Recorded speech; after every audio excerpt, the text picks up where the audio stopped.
খুশিতে সাধারণত মরে না, যদিও কেউ মরতে পারে, জান্নাতে গিয়ে আর মরবে না।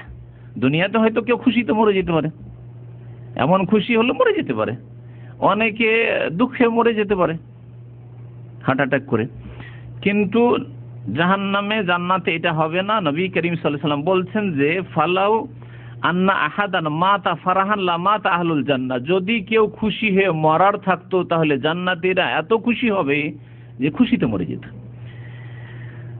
আর ওয়ালাউ আন্না আহাদান মাতা হুজনান, কোন ব্যক্তি যদি শোকে দুঃখে কষ্টে মরে যাওয়ার হইতো জাহান্নামে, লা মাতা আহলুন নার, তাহলে জাহান্নামীরা দুঃখ কষ্টে মরে যেত। তিরমিজির হাদিস এবং হাদিসে সহিহ। তাহলে মতকে যখন জবাই করে দেওয়া হবে, আর মত হবে না কাফের মুশরিক, আল্লাহকে অস্বীকারকারী, পরকালকে অস্বীকারকারী, পরকাল সম্পর্কে সন্দেহান ব্যক্তি জাহান্নামে গেছে, চিরকাল জাহান্নামে থাকবে। এবং জান্নাতীদের আর দুশ্চিন্তা থাকবে না যে আরে এখান থেকে বেরিয়ে গেলে যাব কোথায়। যেমন আজকাল দুনিয়াতে আমাদের দুশ্চিন্তা আছে, যারা চাকরিতে আছেন, আরে চাকরিটা যদি ছুটে যায়, দেশে তো চাকরি নেই, কি করে খাবো, দেশে দেশে কি করবো, এই চিন্তা,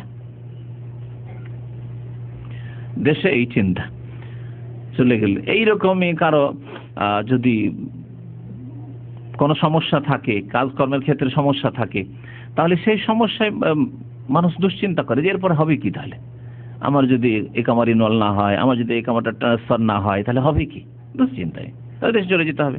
দেশে গেলে কি করব। দুনিয়াতে মানুষের দুশ্চিন্তা আছে এবং পেরেশানি আছে।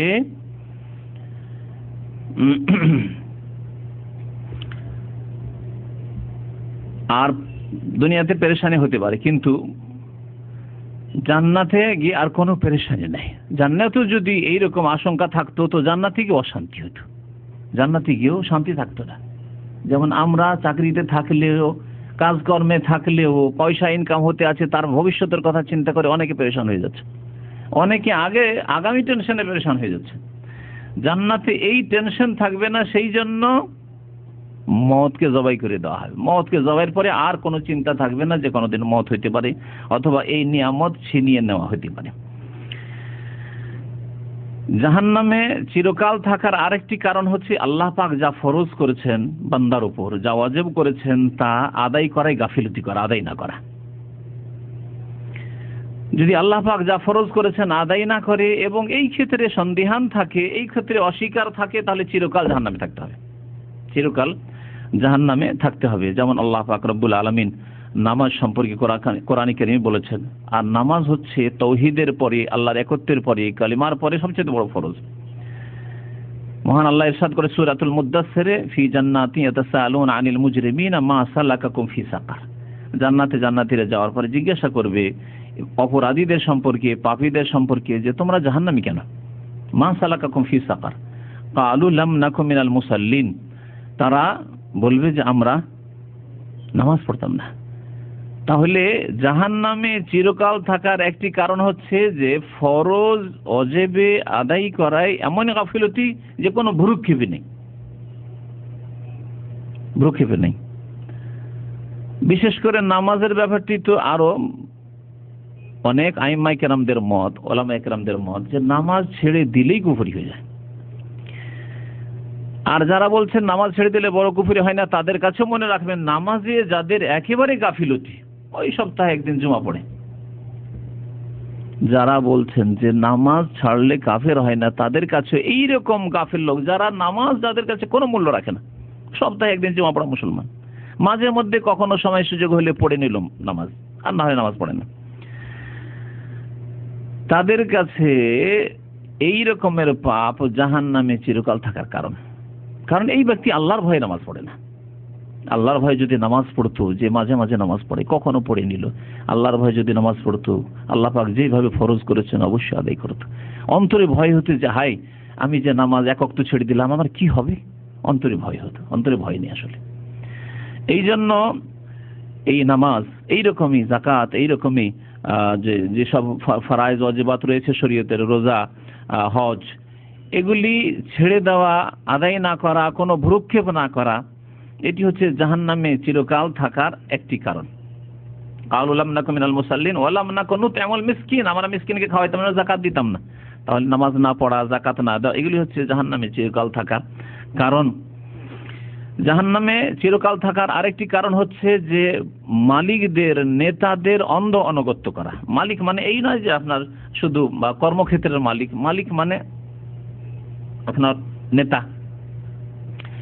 নেতা দুই রকম, এক হচ্ছে দুনিয়াবী নেতা, পার্থিব নেতা, এক হচ্ছে আপনার ধর্মীয় নেতা। আজকাল সবচেয়ে বড় বিপদ হয়ে গেছে ধর্মীয় নেতাদের অন্ধ আনুগত্য, অর্থাৎ পীরের অন্ধ আনুগত্য করা। এমন অন্ধ আনুগত্য যে যদি কোরআনে কারীমেও পেশ করা হয় আর পীরের কথার বিরোধী হয়, তার কোনো পরোয়া নেই, মানবেন না কোরআনে কারীম, তার কোনো অন্য ব্যাখ্যা করে দিবেন, অপব্যাখ্যা করে দিবেন। যদি হাদিসে পেশ করা হয় তারপরে হাদিস মানবেন না রাসূলুল্লাহ সাল্লাল্লাহু আলাইহি সাল্লামের, আপনার ধর্মীয় নেতার মানবেন। এই ধর্মীয় নেতাদের অন্ধ আনুগত্য অথবা পার্থিব নেতাদের এমন অন্ধ আনুগত্য যে তাদের আনুগত্যকে মনে করছেন যে এতেই রয়েছে কল্যাণ, আর কোরআন সুন্নাহর কথা মানা, আল্লাহ এবং রাসূলের আনুগত্যের কোনো পরোয়া নেই। এটি হচ্ছে চিরকাল জাহান্নামে থাকার কারণ। যে আয়াতের কথা বলছিলাম, যা দিয়ে শুরু করেছিলেন, আল্লাহ পাক সূরা আহজাবে বলছেন, ইন্নাল্লাহা লানাল কাফিরিন ওয়া আ'আদ্দা লাহুম সাঈরা খালিদিনা ফিহা আবাদান লা ইয়াজিদুনা ওয়ালিয়্যান ওয়ালা নাসীরা ইয়াওমা তুকাল্লাবু ওয়ুজুহুহুম ফিন-নার। তারপরে আল্লাহ পাক বলছেন যে যেই দিন জাহান্নামে তাদেরকে উল্টানো হবে, পাল্টানো হবে, মানে একভাবে যদি পড়ে থাকে কোনো কিছু, আপনারা পাক শাক যখন করেন বা ফ্রাই করেন তখন উল্টো পাল্টা করেন, তাই না? ভাজি করার সময় একভাবে যদি রেখে দেন তো নিচের দিকটা তো ভালোই হয়তো ফ্রাই হবে আর জ্বলবে, কিন্তু উপরটাই হয়তো আগুন পৌঁছিল না, তাপ পৌঁছিল না। তুকাল্লাবু ওয়ুজুহুহুম ফিন-নার, আল্লাহ পাক রব্বুল বলছেন তাদের মুখমণ্ডলকে জাহান্নামে উল্টানো পাল্টানো হবে, উল্টিয়ে পাল্টিয়ে জ্বালানো হবে।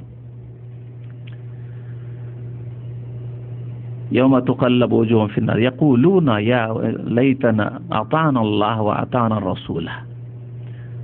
তারা বলবে যে হায়, তখন আফসোস করবে যদি আল্লাহর আনুগত্য করতাম, আল্লাহর কথা মানতাম এবং রাসূলুল্লাহ সাল্লাল্লাহু আলাইহি সাল্লামের কথা মানতাম। তারপরে আরো আফসোস করে আক্ষেপ করে বলবে, রব্বানা ইন্না আতানা সাদাতানা ওয়া কুবারানা ফাদাল্লুনা সাবিলা। হে আল্লাহ, রব্বানা ইন্না আতানা সাদাতানা, আমাদের নেতাদের, সাইয়্যিদের জমা বহুবচন হচ্ছে সাদা, আমরা আমাদের নেতাদের আনুগত্য করেছি। ওয়া কুবারানা, এবং আমাদের বুজুর্গদের, বড়দের, কুবারা কবীরের বহুবচন, আমাদের বড়দের আনুগত্য করেছি। ফাদাল্লুনা সাবিলা, তারা আমাদেরকে পথভ্রষ্ট করেছে, তারা আমাদেরকে পথভ্রষ্ট করেছে। বড়দের আনুগত্য করেছিলাম, তারা আমাদেরকে শিরকের রাস্তায় নিয়ে গেছে, তারা আমাদেরকে কুফরের রাস্তায় নিয়ে গেছে, তারা আমাদেরকে মানবরচিত বিধানের রাস্তায় নিয়ে গেছে। দুনিয়াবি এক শ্রেণীর নেতৃত্ব রয়েছে যারা মানবরচিত বিধানে আমল লাগিয়ে দিয়েছে যে সেটাই তার জীবনের ধর্মকর্ম ছিল, আর কোনো তার ঈমান আমল কিছু ছিল না। আর ধর্মীয় নেতারা এমন শিরক কুফরি করিয়েছে যে কবর মাজার পূজার নামে ধর্ম, পীর পূজার নামে ধর্ম, কোরআন এবং হাদিসের বিরোধিতা করা, এবং তাদের তরিকায় মারিফত হাসিল হবে, তাদের তরিকায় আল্লাহকে পাবে। এসব শিক্ষা কিয়ামতের দিন আফসোস করবে এবং এটি চিরকাল জাহান্নামে যাওয়ার কারণ হবে যারা আল্লাহর আনুগত্য বাদ দিয়ে, রাসূলের কথা মানা বাদ দিয়ে বড়দের কথা, বুজুর্গদের আনুগত্য করেছে। চিরকাল জাহান্নামে থাকার আরেকটি কারণ হচ্ছে মুনাফিকি, আর অন্তরের মুনাফিকি, যেটা কুফরের একটা অংশ। কুফরি, শিরক এবং মুনাফিকি, অন্তরের মুনাফিকি, এটাও কুফরি। কাজগুলি যেহেতু আলাদা আলাদা, সেজন্য আলাদা করে আল্লাহ পাক রব্বুল আলামিন কোরআনে কারীম উল্লেখ করেছেন।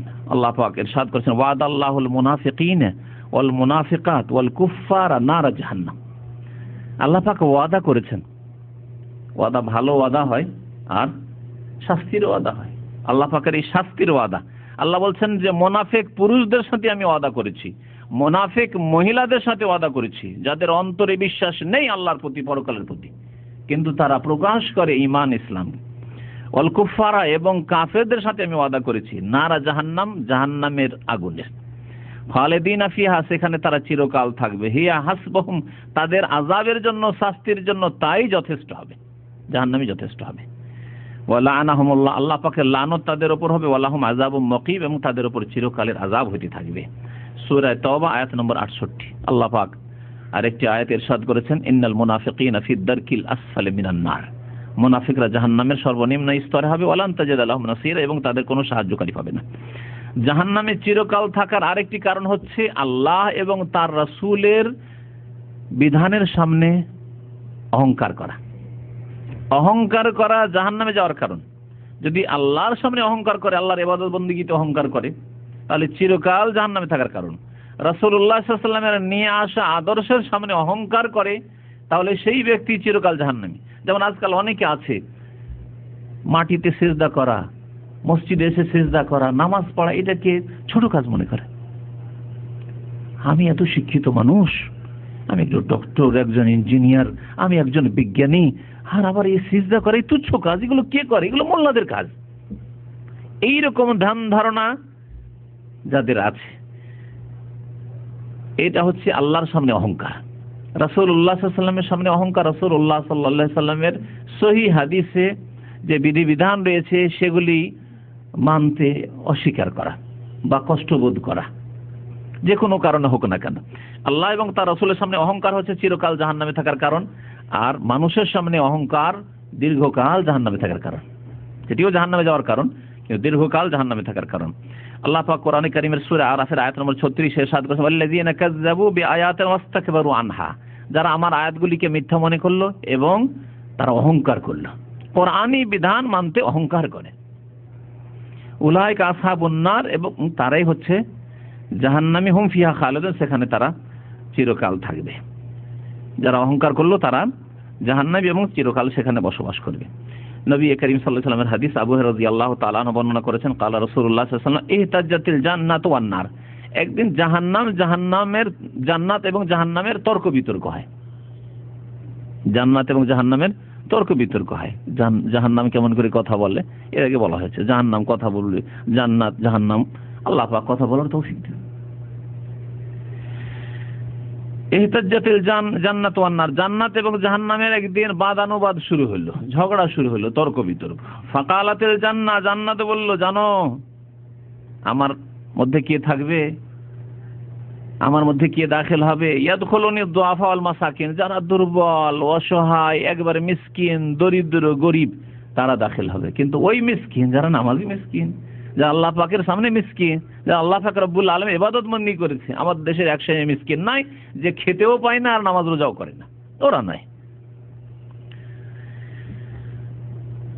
আমার মধ্যে দাখিল হবে যারা দুর্বল অসহায় মানুষ, দুর্বল অসহায়, ইতিম দুর্বল, বিধবা দুর্বল, তালাক প্রাপ্তা দুর্বল, গরিব দরিদ্র, দিনদার ধার্মিক দুর্বল, যাদের কাছে নেতৃত্ব নেই তারা দুর্বল, দুর্বল যারা সমাজের, যাদেরকে সমাজে অল্প সংখ্যায় মনে করা হয়েছে এবং হে প্রতিপন্ন করা হয়েছে, অথচ তারা হকের ওপর ছিল, সত্যের ওপর ছিল, তাদেরকে দুর্বল মনে করা হয়েছে, দুর্বল, এরা জান্নাতে যাবে। জাহান্নাম বলো ওয়াকালাতুন নার ইয়াদখুলুনিল জাব্বারুল মুতাকাব্বিরুন, তোমার মধ্যে যদি দুর্বল লোকেরা যায় আর মিসকিন যায়, আমার মধ্যে কে যাবে জানো? যারা প্রভাবশালী, যারা জাদরেল, জব্বার এবং মুতাকাব্বিরুন, যারা অহংকারী, তারা দাখিল হবে। যেমন তোমার ব্যাপার স্যাপার নয়, আমার মধ্যে ওরা দাখিল হবে। আল্লাহ পাক রব্বুল আলামিন বললেন ফাকালা লিন-নার, আল্লাহ পাক বললেন আনতে আযাবি আনতাকিমু বিকি মিম্মান শিতু, হে জাহান্নাম তুমি আমার আযাব, তোমাকে আমি আযাব দেওয়ার জন্য, শাস্তি দেওয়ার জন্য সৃষ্টি করেছি। তোমার দ্বারা আমি যার কাছ থেকে হবে প্রতিশোধ নেব, আমার যার কাছ থেকে ইচ্ছা হবে আমি প্রতিশোধ নেব এবং তোমার দ্বারা শাস্তি দেব, এটা আমার ইচ্ছা। যে কাকে শাস্তি দেব তোমাকে দিয়ে, এটা আমার কাজ। আল্লাহ পাক বললেন জাহান্নামকে। ওয়াকাল আলিল জান্নাহ, এবং আল্লাহ পাক জান্নাতকে বললেন আনতে রাহমাতি, তুমি আমার রহমত, হে জান্নাত তুমি আমার রহমত। আর হামবে কে মানসে, তো আমার যার উপর ইচ্ছা হবে রহম করার, দয়া করার, তার উপর আমি রহমত বর্ষণ করব, দয়া করব এবং তাকে আমার রহমতে জান্নাতে দেব। সহিহ মুসলিমের হাদিস এবং তিরমিজির হাদিস। জাহান্নামে আরেক শ্রেণীর লোকেরা জাহান্নামে চিরকালও থাকবে, আর তার মধ্যে একদল আছে যারা দীর্ঘকাল থাকবে, চিরকাল থাকবে না। এরা হচ্ছে বিদআতপন্থী, যারা কোরআন সুন্নাহর বিরোধিতা করেছে। কোরআন সুন্নাহর বিরোধিতা করেছে দুই শ্রেণীর মানুষ। এক